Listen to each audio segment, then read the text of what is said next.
Friendship में क्यों healthy boundaries नहीं बनाते? क्योंकि कई बार ऐसा देखा गया है कि कुछ लोग जो होते हैं वो दूसरों का कहना मानते हैं, कंप्लाइंस के तौर पे वो सोचते हैं कि यार ठीक है ना यार, दोस्ती तो है। और कुछ लोग होते हैं, ठीक है ना यार, दोस्ती तो है तो हक जमाऊंगा। देखिए, कंट्रोलर और कंप्लाइंस, ये दोनों केस पर्सनालिटी बुरी नहीं होती सर।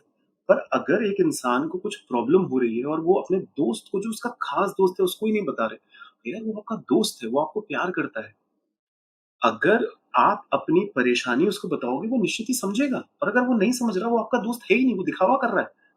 तो रियल प्रॉब्लम क्या होती है, कई बार हमने देखा है कि बहुत सारे प्रॉब्लमैटिक पैटर्न्स बनते चले जाते हैं एक फ्रेंडशिप के अंदर, अगर हेल्दी बाउंड्रीज नहीं बनाई जाती।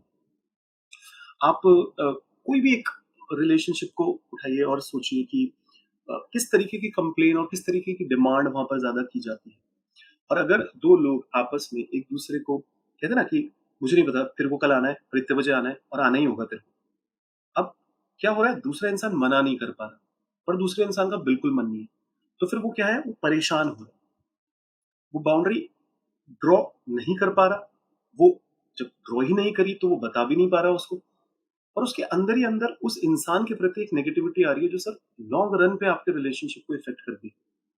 तो बहुत जरूरी है कि आप, चाहे एक सबमिसिव इंसान हो, चाहे आप एक एग्रेसिव इंसान हो, बहुत इंपॉर्टेंट है आप असर्टिव बन जाइए सर।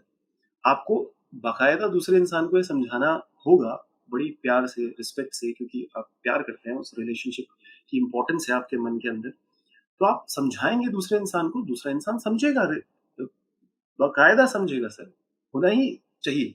और अगर वो नहीं समझ रहा, तो मैं आपको बता रहा हूँ, वो इंसान सिर्फ और सिर्फ अपना सोच रहा है, वो आपका नहीं सोच रहा।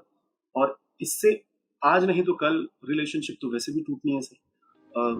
और फिर आप एक्सप्लॉइट होके तोड़ो, इससे बेहतर है कि आप पहले ही इस बात को समझ जाओ और फिर आप कन्वे करो चीजों के बारे में।